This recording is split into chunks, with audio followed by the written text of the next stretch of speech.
Uma em cada 2 pessoas tem ou vai desenvolver um transtorno psiquiátrico ao longo da vida. Olhe para quem está ao seu lado. Se não for você, vai ser ele ou ela.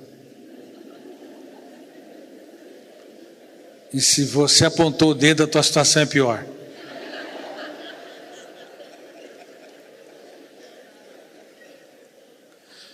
Metade da plateia dos alunos, metade dos colaboradores de uma empresa, metade dos habitantes de uma cidade, metade da população mundial. Guarde essa data, 15 de novembro, devemos atingir 8 bilhões de seres humanos. 4 bilhões, cedo ou tarde, deve desenvolver um transtorno psiquiátrico. E se você levar em consideração outros transtornos, como a síndrome do pensamento acelerado, a síndrome do padrão inatingível de beleza, síndrome PIB, a síndrome predador-presa, a síndrome do mal do logos estéreo, ou seja, você entulha a sua mente com informações, esgotando o seu cérebro, e são informações que não são utilizadas como conhecimento, e conhecimento não utilizado como experiência, experiência não utilizada para desenvolver habilidades socioemocionais, como pensar antes de reagir, trabalhar perdas e frustrações, se colocar no lugar do outro, a empatia, a ousadia, a capacidade de se reinventar. Então, quando você tem muitos dados, milhões de informações, e não as utiliza de maneira adequada, aquilo se torna lixo. É por isso que não é a quantidade de dados que determina o grau das respostas, a capacidade intelectual de um pensador.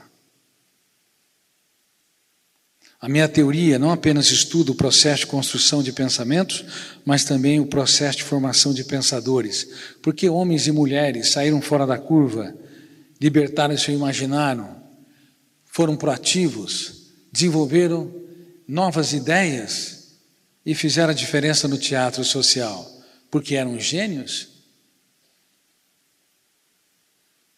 Nós temos tendência a supervalorizar o QI, a supervalorizar a capacidade de resgatar informações, mas não é o resgate de dados que determina um grau de um pensador. Hoje, um computador, por mais medíocre que seja, tem uma capacidade de resgate melhor que a nossa. É a organização dos dados. Einstein, com 26 a 27 anos, produziu sua teoria da relatividade. Não foi um brilhante aluno e não conseguiu espaço numa universidade para se tornar um professor, porque não tinha eloquência. Então foi trabalhar numa firma de patentes em Berna, sem nenhum grande apelo intelectual, carimbando e analisando documentos. E ali, sem o controle de um professor orientador, um professor doutor, dando as diretrizes básicas para que ele pudesse pesquisar. Ali livre, com todos os riscos, entendendo intuitivamente que quem vence sem riscos triunfa sem glórias. Quem tem medo dos riscos está fora do jogo da criatividade. Quem tem medo das vaias, das rejeições, das críticas, está fora do jogo da inovação, da capacidade de encantar, inclusive seus filhos, seu parceiro, sua parceira, e não apenas seus colaboradores. Quem vence sem riscos, triunfa sem glórias. Ali, naquela firma de patentes, Einstein libertou o mais complexo de todos os pensamentos. O pensamento imaginário, rebelde aos símbolos da língua. Nós supervalorizamos pessoas eloquentes, que falam de maneira apropriada, com uma cultura clássica, mas esse não é o mais nobre dos pensamentos. Não são as pessoas mais eloquentes que são as mais criativas. Não são as pessoas que conjugam melhor os verbos que são as mais ousadas. São aquelas que libertam o pensamento anticódigo, antilinguístico, o pensamento antidialético ou o pensamento imaginário.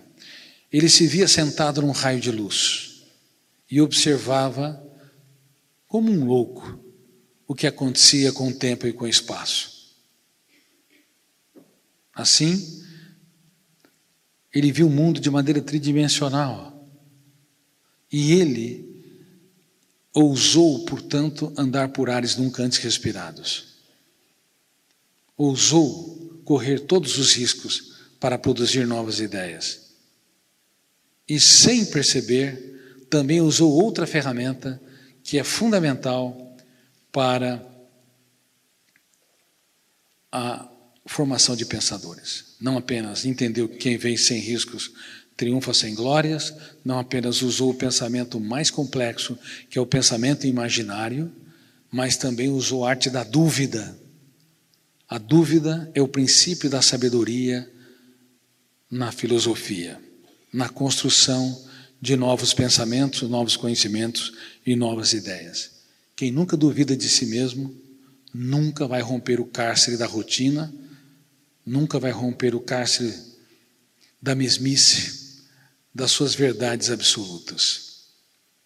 E só usa a arte da dúvida quem tem intimidade com a arte das perguntas. O tamanho das respostas de um ser humano, o grau de intelectualidade de um ser humano está na sua capacidade de perguntar. E as perguntas precisam da fonte das dúvidas. Uma criança pergunta muito ou pouco antes de entrar na escola? Muito. E com o passar do tempo, as crianças perguntam muito ou pouco? Os adolescentes e os universitários, muito ou pouco? Pouco. Eles vão se calando, porque a escola vai intoxicando os alunos com o pior dos pensamentos. O pensamento antidialético ou dialético? Dialético. O pensamento anticódigo ou codificado pelos símbolos da língua? O pensamento anticódigo. As escolas intoxicam os alunos com o pensamento dialético codificado e asfixiam o pensamento anticódigo. As crianças perguntam muito porque elas libertam o pensamento imaginário. E elas perguntam de tudo, colocando seus pais em saias justas. Porque o pensamento antidialético é a fonte da arte da dúvida, que é a fonte das perguntas, a fonte da curiosidade, a fonte da exploração. Um ser humano que deixou de perguntar, deixou de produzir, deixou de inovar. Em que época que um ser humano, em média, claro, com as devidas exceções, produz mais conhecimento? Na maturidade, quando ele é reconhecido intelectualmente, ou na imaturidade, quando ele não tem evidência social, não está no centro das atenções? Em que época normalmente? Na maturidade ou na imaturidade? Na imaturidade. As grandes descobertas da ciência foram produzidas na imaturidade dos pensadores. As grandes formas da matemática, ou ideias da matemática, foram produzidas até os 20 anos de idade. Porque depois que uma pessoa é reconhecida, é louvada, aplaudida, ela não corre mais riscos. Ela tem medo das vaias, medo da crítica, medo de andar por ares nunca antes respirados, medo de cair no ridículo, medo do medo, medo dos fantasmas mentais. Por isso, com meus alunos, do programa de gestão da emoção, com meus alunos, do programa que estimula vocês a conhecerem o teatro da mente humana, essa fronteira complexa da construção de pensamentos, essa fronteira complexa dos papéis consciente e inconsciente da memória, e essa fronteira notável do eu como gestor da psique, o eu como líder, piloto da aeronave mental, diretor do script, CEO ou presidente da única empresa que não pode falir, a mente humana. Com meus alunos, vocês têm de perceber que ainda que não tenham consciência, há várias armadilhas mentais que estão travando vocês, bloqueando vocês. Seja para encantar quem vocês amam, sejam para impactar as pessoas que estão ao seu redor. Reitero, se tiverem medo dos riscos, estão fora do jogo. Se forem preocupados demais com a opinião, com a crítica dos outros, estão fora do jogo. Se não entenderem que a vida é um grande contrato de risco, cujas cláusulas mais importantes nunca foram definidas.